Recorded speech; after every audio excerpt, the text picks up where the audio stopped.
کچھ لوگ سمجھتے ہیں کہ یہ بے پردگی یہ ترقی ہے، یہ ماڈرنزم ہے۔ ایسا نہیں ہے، یہ جہالت تھی۔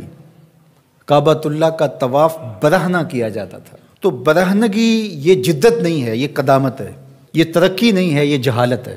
اس سے اسلام نے نکالا ہے، اور پردے کی طرف اسلام انسانیت کو لے کر کے آیا ہے۔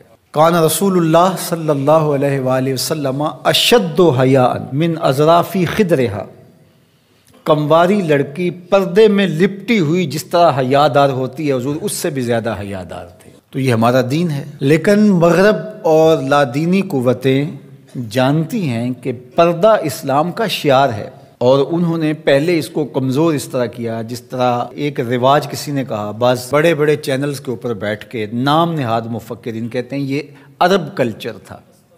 عرب کلچر تو برہنگی تھا، عرب کلچر تو برہنہ طواف کرنے کا تھا، گھروں پہ جھنڈے بدکار خواتین کے چھتوں کے اوپر عرب میں لگتے تھے۔ تو یہ پردے کا تصور کلچر نہیں ہے، بلکہ یہ سنت زہرا سلام اللہ علیہا۔ اللہ کے محبوب نے فرمایا ہر دین کی کوئی الگ شناخت ہوتی ہے، الگ پہچان ہوتی ہے، ہر دین کا ایک الگ نشان ہوتا ہے۔ تو اسلام کی وہ خاص چیز، وہ خاص نشان، خاص پہچان پردہ ہے، حیا ہے، اور اگر حیا چلا جائے تو پھر دین بھی چلا جاتا ہے۔ ایک روایت میں فرمایا حیا اور ایمان دو آپس میں جڑی ہوئی چیزیں ہیں، ان میں سے ایک چلا جائے گا پیچھے پیچھے دوسری شے بھی چلی جائے گی۔ تو لادینی قوتیں اس بات کو جانتی ہیں کہ اگر حیا چھین لیں گے تو ایمان اس کے پیچھے پیچھے اس راستے سے جو حیا کے چھننے سے بنے گا، تو انہی قدموں پہ ایمان بھی رخصت ہوتا چلا جائے گا۔ تو لہٰذا ان کو یہ کہو کہ تم ترک ایمان کرو تو یہ تو کبھی راضی نہیں ہوں گے، تو اس لیے انہیں پردے کا ترک کروایا جائے، انہیں حیا کے جوہر سے محروم کیا جائے تاکہ یہ ایمان کے جوہر سے بھی محروم ہو جائیں۔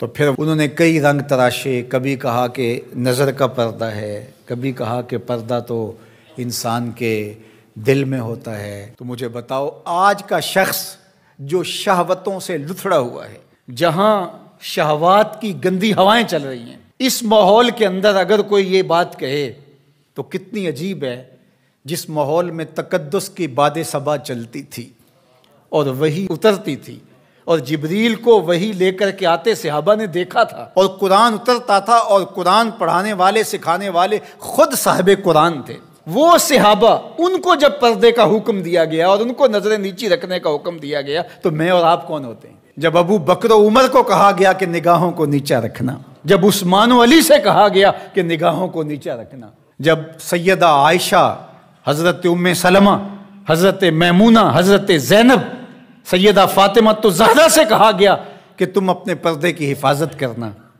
تو مجھے بتائیے اس تقدس ماحول کے اندر بھی جب پردہ کرنے کے لیے مومنوں کی ماؤں کو حکم دیا گیا، اور ابو بکر و عمر، عثمان و علی عشرہ مبشرہ جن کی جنت کی ضمانت بھی رسول اللہ نے دی ہے، تو جب ان کو بھی کہا گیا کہ نگاہوں کو نیچا رکھنا، تو میں اور آپ کس شمار میں ہیں؟ تو یہ ایک نفس کی کہانی ہے جو ہم گھڑ کے بیٹھ گئے، کہا کوئی بات نہیں جی، پردہ تو دل کا ہوتا ہے۔ بحالت مجبوری خواتین کو گھر سے نکلنا پڑتا ہے، لیکن اس میں بھی اس کو تاکید کی گئی کہ تیرا پردہ کسی صورت کے اندر بھی ختم نہیں ہونا چاہیے۔ میں خراج پیش کرنا چاہتا تھا یہاں ہماری ہمسائیگی کے اندر اس خاتون کو جس نے اللہ اکبر کا نعرہ لگا کر کے بتلایا کہ یہ امت ابھی بھانج نہیں ہوئی، اس امت میں آج بھی بیٹیاں موجود ہیں جو اپنی آبرو پر پہرا دے سکتی ہیں، اور یہ حالات بتاتے ہیں کہ یہ امت مرنے کے لیے نہیں، قیامت تک قائم رہنے کے لیے پیدا ہوئی ہے انشاءاللہ۔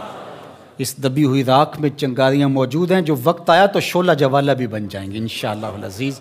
اقبال نے ایک بات کہی تھی، اگر پندے ز درویش پذیری، ہزار امت بمیرت تو نہ میری، بطول باش و پنہا شو ازیں اثر کہ در آغوش شبیر بگیری۔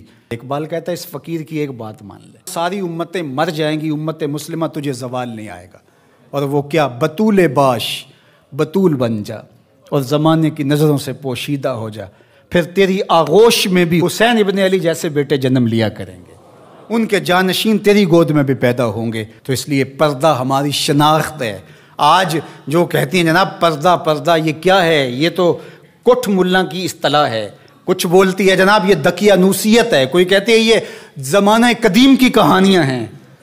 جب قبر میں اتریں گے تو اس وقت مرد کے لیے 3 چادریں، عورت کے لیے اسلام نے پھر بھی 5 چادریں رکھی ہیں اس وقت. اس کا کفن بھی الگ رکھا ہے اس لیے کہ وہ پردے کی چیز ہے. تو کیا کوئی عورت کہتی ہے کہ مجھے اسکرٹ میں دفن کر دیا جائے، میں بے پردہ قبر میں جانا چاہتی ہوں؟ اس وقت تو سب کہتے ہیں تنیاں بھی باندھ دی جائیں، اس وقت محارم قریب آ جائیں جو لحد میں اتاریں. تو اگر زندگی کے بعد بھی پردے میں لپٹ کے جانا ہے تو ساری زندگی سیدہ فاطمہ کی غلامی میں بسر کر دیے جائیں، ان کی کنیز بن کے زندگی گزاریں.